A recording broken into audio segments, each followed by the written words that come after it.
우리 도원가족 여러분, 이제 드디어 계명년 새해가 됐고 계명년 새해를 여는 법문을 시작하고 있습니다.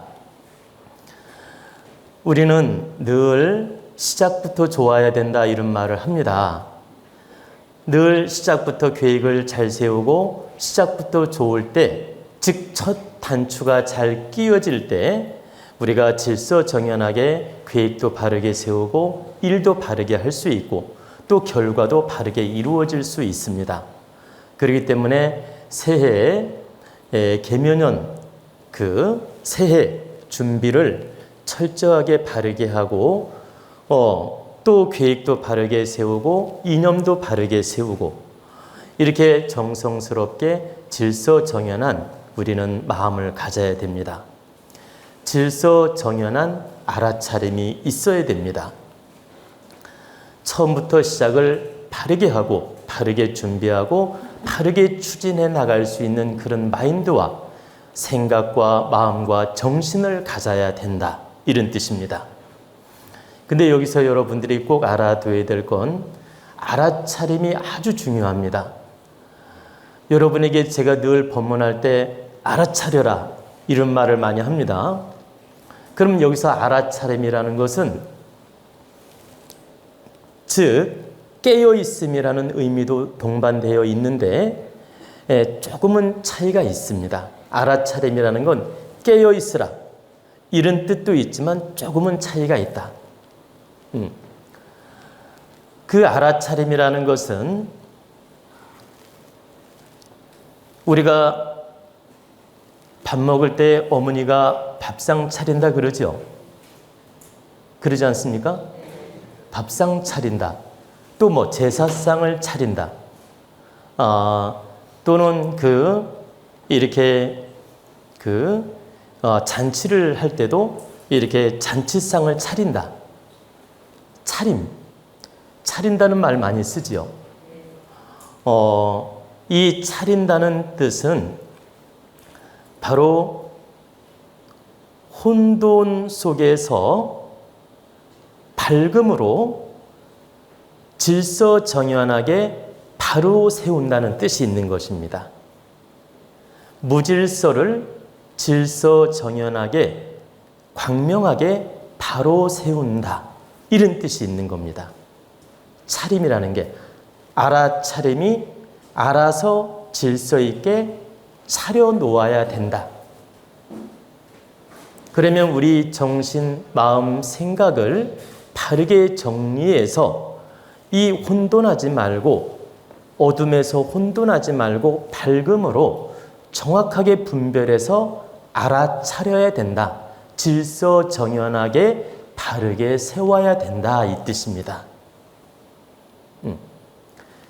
바르게 질서정연하게 알아차리게 되면 내 생각이 흐트러지지 아니하고 모든 걸 바르게 분별하고 바르게 생각을 하기 때문에 현재 상황을 정확하게 바라볼 수 있고 정확하게 판단하여 실수하지 않는다 이런 뜻입니다. 여러분이 화가 무척 많이 나가지고 감정에 빠지게 되면 이판사판 공사판으로 생각하는 분 많죠. 화가 나면 뒤집어 엎고 싶고 막 물건 집어 던지고 싶고 또 뭐 분노 조절 장애가 안 되는 분들은 그냥 머리 쥐어박고 자기 주먹이 깨져도 좋으니까 막 벽을 치는 분도 있고 그리고 심지어는 폭력을 행사하는 분도 있고 그리고 언어 폭력을 쓰는 분도 있고 막 감정적인 행동을 하지 않습니까? 이 모든 것들이 내 감정 질서를 바로잡지 못하기 때문에 나타나는 현상이에요. 그리고 여기서 알아차림이라는 건 설령 순간에 폭발적 감정이 일어났다 하더라도 딱 깨어 있으면서 내 흐트러진 마음을 알아차려서 바로 잡을 수 있는 노력을 하는 게 알아차림이에요. 우리는 동물적 근성을 가지고 있기 때문에 누구나 화가 날 때는 화가 납니다. 성인 군자 부처님도 화가 난다 이 말이에요. 예수님도 화가 날 수 있고 저도 화가 날 수 있고 화가 나는데 금방 알아차려서 바르게 분별해서 바르게 판단해서 질서정연하게 내 생각과 내 마음과 내 정신을 바로잡아서 큰 무리 없이 중용지도로 행하는 것이 알아차림이에요. 근데 우리는 그런 노력을 반드시 해야 된다. 우리 인간은 동물적 근성이 70% 있어요. 이성적 감정은 30%가 지배를 하고 동물적 감정, 동물적 근성이 70% 지배를 하기 때문에 누군가 나한테 서운하게 하면 서운함을 느끼고 누가 나한테 욕을 하거나 열받게 하면 감정이 난다 이 뜻입니다. 감정이 훅 일어난다. 근데 이때 내가 딱 알아차리는 거죠. 어떻게?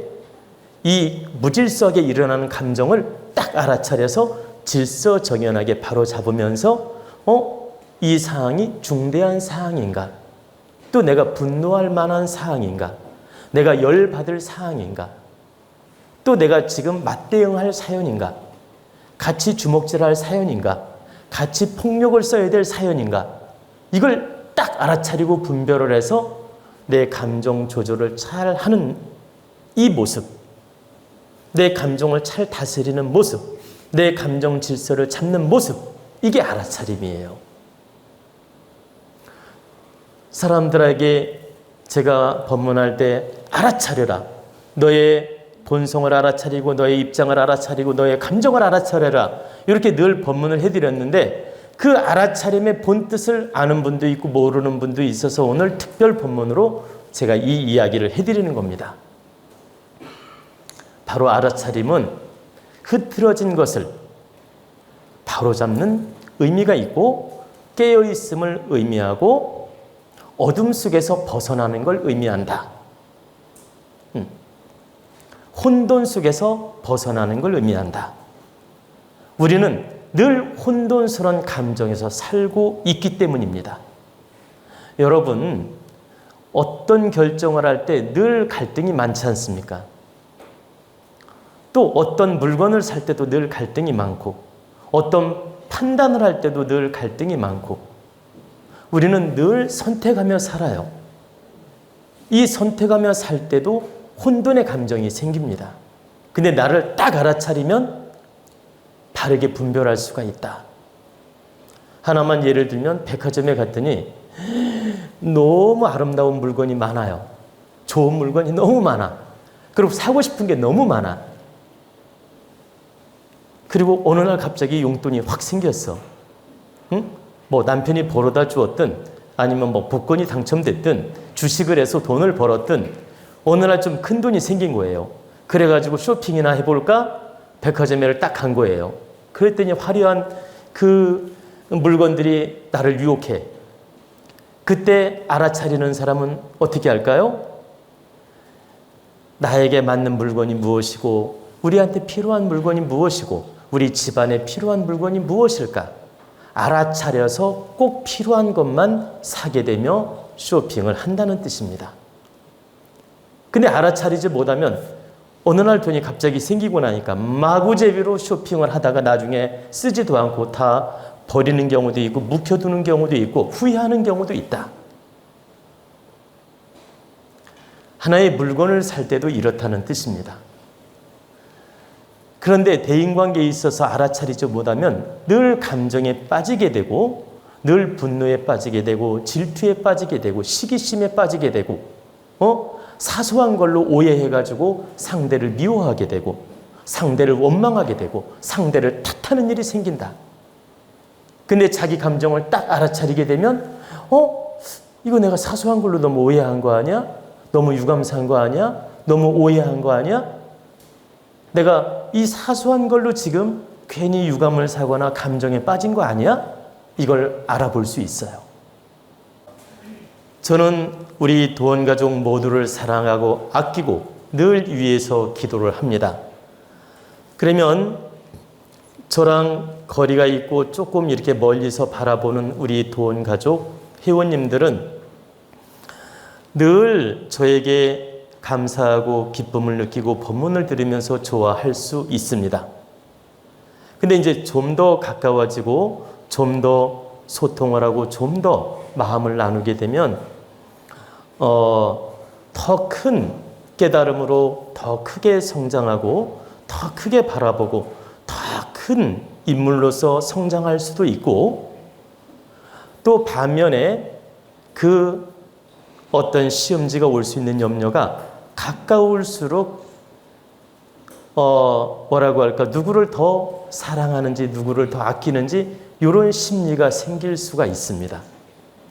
실은 저는 똑같이 사랑하는데 누구에게 눈빛이 더 많이 가는지 누구를 더 아끼는지 이런 느낌으로 바라볼 염려가 있다.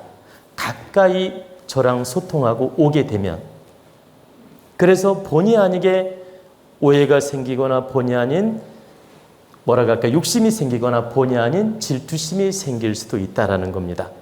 즉 가까이에서 소통하면서 더 성장할 수 있는 조건이기도 하지만 또 그런 질투심을 유발할 수 있는 조건이 일어날 수도 있다는 뜻입니다. 근데 여러분이 깨어있게 되면 어떤 질투심도 안 생깁니다. 스승님은 모두를 사랑하고 모두를 아끼고 모두를 좋아하고 모두를 위해 노력하는 분이기 때문에 어떤 분에게 웃어주고 어떤 분에게 눈빛을 주고 어떤 분에게 친절한 법문을 해준다 하더라도 다 똑같이 바라보는 잣대로 이해를 하게 됩니다. 그래서 친절함이든 아니든 그런 걸로 감정도 안 사고 오해도 하지 않는다는 뜻입니다. 제가 이 말씀을 잠시 드리는 이유는 우리 가까운 이모님들이 좀 더 우리 회원님들을 위해서, 그리고 우리 도원 이모님들이 우리 전체 도원 가족을 위해서 공익적인 마음으로 큰 깨달음으로 알아차림으로 잘 이끌어주고 공익적인 마음으로 잘 보듬어주고 잘 도와주라는 뜻에서 이 말씀을 드리는 겁니다. 처음 온 분들일수록 어색함도 있고 처음 온 분들일수록 이렇게 쑥스러움도 있을 수 있습니다.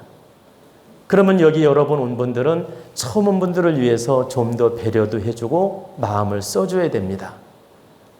누구를 특별히 마음을 써주면 왜 저분은 특별히 마음 써주나 이런 시각으로 바라보지 말고 저분을 위해 더 노력해야 되겠구나 이렇게 마음을 가져야 됩니다. 특히 우리 도원 이모님들은 회원들에 비해서 더 공부도 많이 하고 더 성장한 분들이기 때문에 어떤 경우라도 오해라든가 질투라든가 시기심은 일체 가지면 안 되며 내 감정을 바르게 알아차려서 더 홍익적인 마음으로 홍익적인 깨달음으로 노력을 해야 된다는 뜻입니다. 이게 바로 알아차림이에요.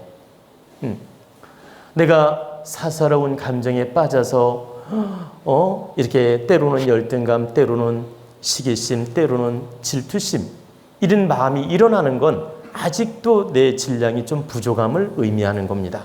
내 깨달음이 부족함을 의미하는 거예요. 그래서 혹시나 그런 감정이 잠시 일어났다 하더라도 바로 알아차려서 내 감정을 다스려서 모두를 득되게 노력해야 된다 이런 뜻입니다. 바로 알아차릴 때 내 질량이 그만큼 훌륭하다는 뜻이다. 바로 알아차릴 때 내가 그만큼 공부가 되었다는 뜻이다. 바로 알아차려서 내 감정을 조절할 때 내가 그만큼 깨우침이 열려 있다는 뜻이에요. 이것은 부부지간이나 가족관계나 모두에게 마찬가지입니다. 그래서 우리 도원가족 여러분, 새해에는 바른 깨우침, 또 바른 알아차림, 바른 공부로서 여러분 질서정연하게 새해를 맞이하고 새해 계획을 바르게 세워서 빛나게 인생 열어가시기를 진심으로 축원하겠습니다.